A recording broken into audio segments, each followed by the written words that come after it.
퇴직 후 퇴직자가 절대 하지 말아야 할 한 가지. 퇴직 후의 삶을 상상하면 많은 이들이 자유와 여유를 떠올리지만 현실은 생각만큼 간단하지 않아요.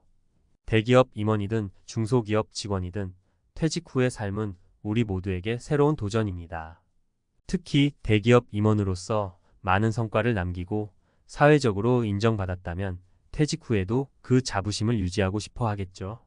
하지만 바로 이 자부심이 퇴직자에게 치명적인 실수가 될 수 있습니다. 오늘은 퇴직 후 절대 해서는 안 될 단 한 가지, 과거의 영광에 머무르는 것에 대해 이야기해 보겠습니다.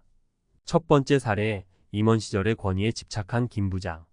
김 부장은 대기업에서 30년을 근무하고 임원 자리까지 올라갔습니다. 퇴직 후에도 김 부장은 여전히 자신이 한때 많은 이들에게 영향력을 끼쳤던 김 부장님이었습니다. 그래서 퇴직 후에도 후배들에게 자신을 찾아오라고 요구하고 심지어 조언을 구하러 오는 후배들을 멀리하면서도 과거의 권위에만 매달렸습니다. 처음에는 후배들이 찾아왔지만 시간이 지날수록 후배들도 김 부장의 옛날 이야기에 지쳐갔습니다. 사람들은 그를 점점 피하기 시작했고 김 부장은 점차 고립되었습니다. 이제는 그의 조언을 듣고자 하는 사람도 그와 함께 시간을 보내고자 하는 사람도 없어졌습니다. 퇴직 후에도 과거의 영광을 놓지 못하면 김 부장처럼 사회와 점점 멀어지게 됩니다. 시간이 흐를수록 새롭게 변하는 사회의 흐름을 이해하지 못하고 결국 소외감을 느끼게 됩니다. 퇴직 후에도 사회적 네트워크를 유지하고 싶다면 과거의 영광에만 집착하지 않고 새로운 인간관계를 만들어가야 합니다. 두 번째 사례, 퇴직 후에도 늘 남보다 우월하다고 믿은 이사. 이 이사는 퇴직 후에도 여전히 자신이 젊은 시절의 능력과 권위를 갖고 있다고 생각했습니다. 퇴직 후 얼마 지나지 않아 동창회에서 만난 후배들 앞에서 나는 여전히 잘 나간다는 말을 반복했습니다. 퇴직 후에도 여전히 자신이 사회적으로 높은 위치에 있다고 믿었던 그는 사람들에게 인정받고 싶어 했습니다. 그러나 후배들은 이 이사의 이야기에 크게 공감하지 못했습니다. 과거의 업적을 자랑하는 것보다는 현재 자신이 무엇을 하고 있는지, 어떤 목표를 향해 나아가고 있는지를 더 궁금해했기 때문입니다. 퇴직 후에 다시금 사회에 기여하는 방법을 찾아야 하는데 이 이사는 과거에만 얽매여 있었던 거죠. 결국 이 이사는 더 이상 사람들의 주목을 받지 못하고 스스로도 나는 왜 이렇게 고립되었을까 하는 자괴감에 빠졌습니다. 퇴직 후에도 자존감을 유지하는 방법은 과거에 얽매이지 않고 새로운 목표를 설정해 나아가는 것이라는 교훈을 주는 사례입니다. 세 번째 사례, 퇴직 후 과거의 지위를 활용하려던 박상무. 박상무는 퇴직 후에도 자신의 인맥을 활용해 또 다른 일을 하고 싶어 했습니다. 그런데 그는 과거의 지위와 권위를 너무나 당연하게 여긴 나머지 새로운 관계를 형성하는 데 실패했습니다. 특히 그의 후배나 동료들은 이미 퇴직 후 새로운 자리에 적응한 상태였고 더 이상 박상무의 상무님 역할을 기대하지 않았습니다. 박상무는 자신이 과거에 얼마나 영향력 있는 사람이었는지를 강조하며 사람들을 만나려고 했지만 이미 변화한 세상에서 그는 더 이상 중심에 서지 않았습니다. 퇴직 후에도 과거의 직위를 앞세우며 사람들에게 기대를 걸었던 그는 결국 일과 사람들 모두에게서 멀어지게 되었죠. 퇴직 후에 중요한 것은 과거의 권위를 유지하려는 것이 아니라 새로운 자신을 발견하고 재정립하는 것입니다. 많은 이들이 과거의 지위를 이용해 살아가려 하지만 새로운 도전에 나서지 않는다면 박상무처럼 고립될 수 있습니다. 왜 과거에 집착하는 것이 문제일까요? 퇴직 후 삶은 새로운 시작입니다. 과거에 무엇을 이루었든 그 업적에만 머물면 변화하는 세상과의 소통을 놓칠 수밖에 없어요. 퇴직 후에도 중요한 것은 스스로를 발전시키고 새로운 도전과 인간관계를 형성해가는 과정입니다.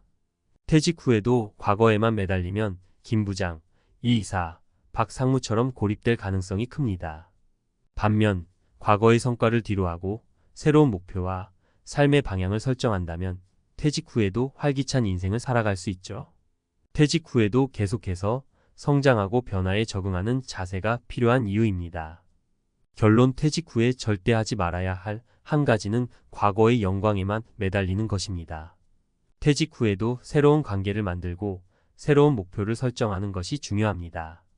과거에 안주하지 않고 항상 새로운 도전을 받아들이며 변화를 수용하는 자세가 퇴직 후 성공적인 삶을 위한 필수 조건입니다.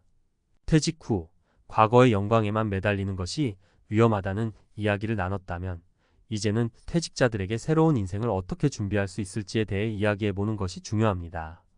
전문가 칼럼 형식으로 다음 이야기를 이어가 볼게요. 퇴직 후의 새로운 시작, 과거를 버리고 미래를 준비하라. 우리는 퇴직 후의 삶을 흔히 제2의 인생이라고 부릅니다. 그만큼 퇴직은 새로운 시작의 기회일 수 있다는 뜻이죠. 하지만 많은 사람들이 퇴직 후에도 과거에 얽매여 새로운 길을 찾지 못하고 방황하게 됩니다. 특히 대기업 임원으로 오랫동안 몸담아온 사람들일수록 과거의 직위와 성취에 자부심을 느끼기 때문에 이를 쉽게 놓지 못하는 경우가 많아요. 그러나 퇴직 후에도 행복하고 의미 있는 삶을 살기 위해서는 과거의 영광에서 벗어나 미래를 준비하는 것이 필수입니다. 오늘은 퇴직자들이 새로운 삶을 어떻게 계획할 수 있을지, 그리고 그 과정에서 흔히 범하는 실수들을 어떻게 피할 수 있을지에 대해 전문가의 시선에서 살펴보겠습니다. 퇴직자의 흔한 착각, 나는 여전히 잘 나간다. 대부분의 퇴직자들은 퇴직 후에도 자신이 과거에 이뤄낸 것들에 대해 자부심을 느낍니다. 대기업 임원으로서 수많은 프로젝트를 성공적으로 이끌었고 회사에서의 영향력이 컸다면 그럴 만도 하죠. 하지만 문제는 그 자부심이 지나치게 과거에 머물러 있다는 점입니다. 퇴직 후에도 많은 이들이 나는 여전히 잘 나간다며 과거의 자신을 계속해서 강조하는 경우가 많습니다. 하지만 세상은 끊임없이 변화하고 그 변화 속에서 과거의 성취는 이제는 더 이상 현재의 능력을 증명하는 기준이 될 수 없어요. 오히려 과거에 머무르며 현재를 외면하는 태도가 퇴직 후 삶을 망치게 됩니다. 실제로 많은 퇴직자들이 퇴직 후에도 과거의 직위나 명성에 기대어 생활하려다 실패한 사례가 많습니다. 예를 들어 어 씨는 대기업 임원으로서 수많은 프로젝트를 성공적으로 이끌었지만 퇴직 후에도 계속해서 사람들에게 과거의 성과를 강조하면서 자신을 드러내려 했습니다. 그러나 시간이 지나면서 사람들은 어 씨의 과거보다는 현재 어 씨가 어떤 사람인지, 어떤 계획을 세우고 있는지를 더 궁금해했습니다. 어 씨는 이를 깨닫지 못한 채 과거에만 머무르며 점점 더 고립되었죠. 미래를 위한 준비, 새로운 목표 설정의 중요성. 퇴직 후에도 성공적으로 살아가기 위해서는 새로운 목표를 설정하는 것이 무엇보다 중요합니다. 많은 사람들이 퇴직 후에 단순히 쉬고 싶다, 여유롭게 살고 싶다는 생각만 가지고 퇴직을 맞이합니다. 물론 오랜 시간 직장 생활로 지친 몸과 마음을 회복하는 시간은 필요합니다. 하지만 그 시간이 너무 길어지면 자칫 무기력에 빠지기 쉬워요. 퇴직 후에도 새로운 목표를 설정하고 그 목표를 이루기 위한 구체적인 계획을 세워야만 의미 있는 삶을 지속할 수 있습니다. B 씨는 대기업 임원으로 퇴직 후에도 1년 동안 휴식을 취하며 가족들과 시간을 보냈습니다. 하지만 그 후로도 아무런 목표 없이 시간을 보내다 보니 점점 삶의 의욕이 사라졌고 결국 우울감에 빠지게 되었죠. B 씨는 이런 상황을 타개하기 위해 새로운 목표를 세우기로 결심했습니다. 오랫동안 관심을 가지고 있었던 농업에 도전하기로 한 것입니다. 처음에는 낯설고 힘들었지만 B 씨는 점차 농업에 흥미를 느끼고 다시금 자신의 삶에 활력을 불어넣을 수 있었습니다.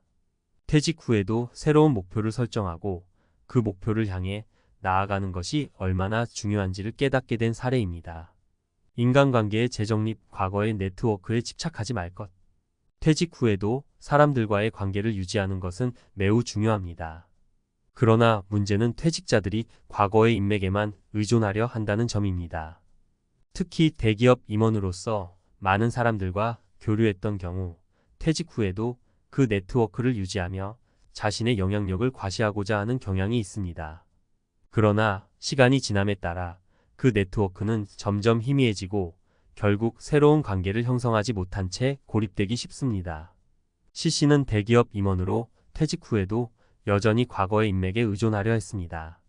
하지만 시간이 지나면서 C 씨와 함께했던 후배나 동료들은 더 이상 C 씨의 도움을 필요로 하지 않았습니다. 그들은 각자의 자리에서 이미 새로운 도전을 하고 있었고 C 씨의 과거 이야기에 더 이상 귀를 기울이지 않았죠. 결국 C 씨는 새로운 인간관계를 형성하지 못하고 점점 더 고립되었습니다. 퇴직 후에도 건강한 인간관계를 유지하기 위해서는 과거의 네트워크에만 의존하지 않고 새로운 관계를 적극적으로 만들어가야 합니다. 새로운 취미나 관심사를 통해 다양한 사람들과 교류하는 것이 중요하죠. 퇴직 후의 삶은 우리가 과거에 쌓아온 관계를 계속 유지할 수 있는 시기가 아니라 새로운 관계를 통해 더 넓은 세상과 소통해야 할 시기입니다.